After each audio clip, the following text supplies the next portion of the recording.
Welcome back, language learners. Today, we're unraveling the present perfect tense, a structure that bridges past actions with the present moment.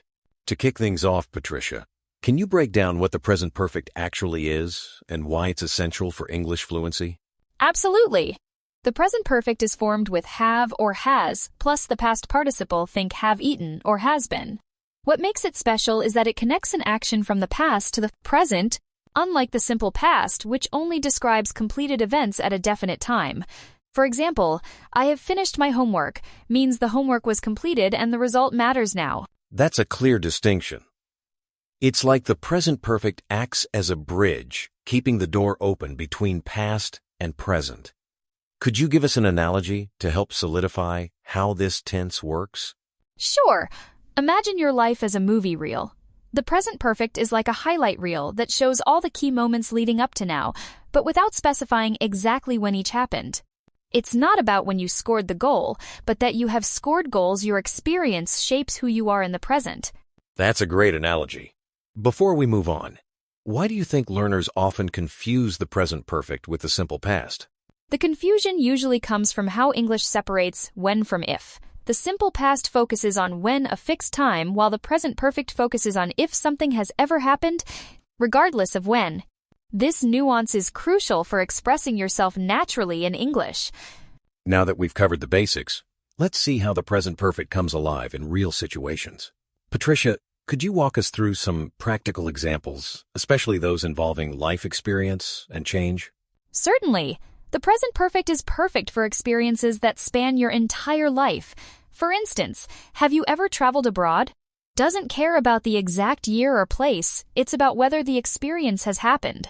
Similarly, she has changed jobs 3 times highlights repeated change, showing how the past shapes her current situation. That's interesting. In the video, there was a conversation where Jane says, "I have been to many countries." This doesn't specify when, but it paints a vivid picture of her life. Why is that lack of specific time important? Great observation. The lack of a specific time helps the listener focus on the cumulative experience or the present result, not the chronology. It's like saying, my journey matters more than the dates. This is especially useful when discussing skills, travel, or personal growth. So, would you say the present perfect is more about storytelling than bookkeeping? Exactly. It's the grammar of stories, not schedules. It lets you share what you've lived and how it affects you now, making your English richer and more relatable. Let's transition to some advanced uses. The adverbs ever and never with the present perfect. Why do these words matter, and how do they shape questions and answers? Ever and never are key for asking about lifetime experiences. For example, have you ever ridden a horse? Invites the listener to think across their whole life. It's a way to unlock stories or learn about someone's background. Never closes the door, as in, I have never tried sushi, showing an experience is still missing. That's a powerful distinction. The exercises from Murphy's book use questions like, have you ever been to California? Why not just say, did you go to California? Did you go? Is about a specific occasion like last summer. But have you ever been? Casts a wide net, asking about any time up to now. This is great for social situations, interviews, or when gathering overall impressions rather than single events. I noticed the pattern also applies to negative answers. I haven't met her before. How does this help in everyday conversations? Using the negative form, like I haven't met her, explains why you lack certain knowledge or skills. It's polite and informative, signaling an absence of experience without blaming yourself or others. It's a subtle but important part of natural English communication. Moving forward, let's discuss how learners can internalize these patterns. The video walks through hands-on exercises, completing sentences, writing about yourself, and real-life situations. Patricia, why are these activities so effective?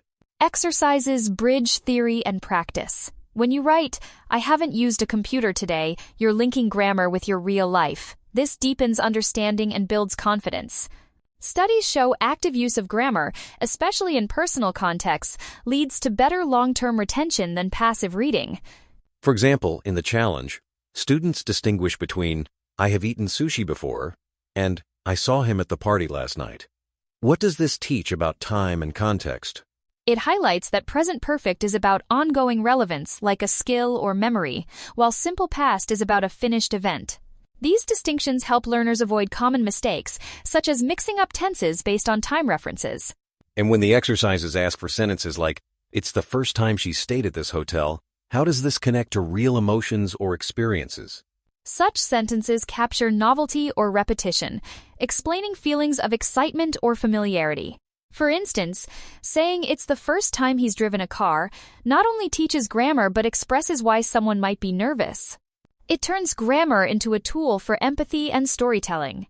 Before we wrap up, let's clarify the difference between present perfect and simple past, as this often trips up learners. Patricia, can you give us a concrete comparison?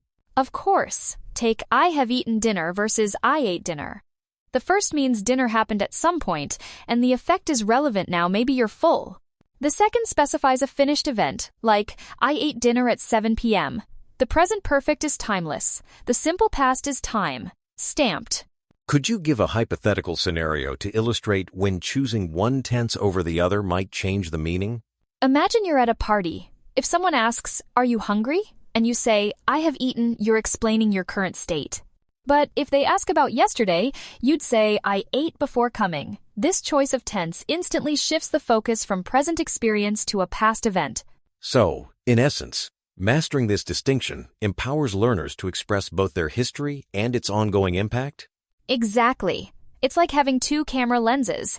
One zooms in on a moment, the other captures the whole timeline. Understanding which to use gives you control over your narrative and clarity in communication. For our final segment, let's offer some actionable tips. Patricia, what are your top strategies for truly mastering the present perfect and integrating it into everyday English? First, practice with personal stories. Describe your experiences using the present perfect. Second, pay attention to time expressions. Use phrases like so far, recently, and for ages to anchor meaning. Third, try switching between present perfect and simple past in context to sharpen your instinct for both.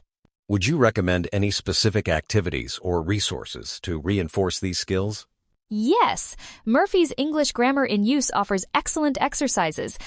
But also, keep a daily journal in English, noting things you have done or haven't tried yet.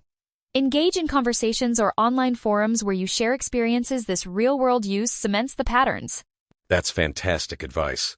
Any final words for learners feeling overwhelmed by the details of tense usage? Remember, mastery comes with practice. Don't worry about making mistakes. Each attempt builds your intuition. The present perfect isn't just a tense, it's a way to express your evolving life. Enjoy the journey and let your experiences shape your English.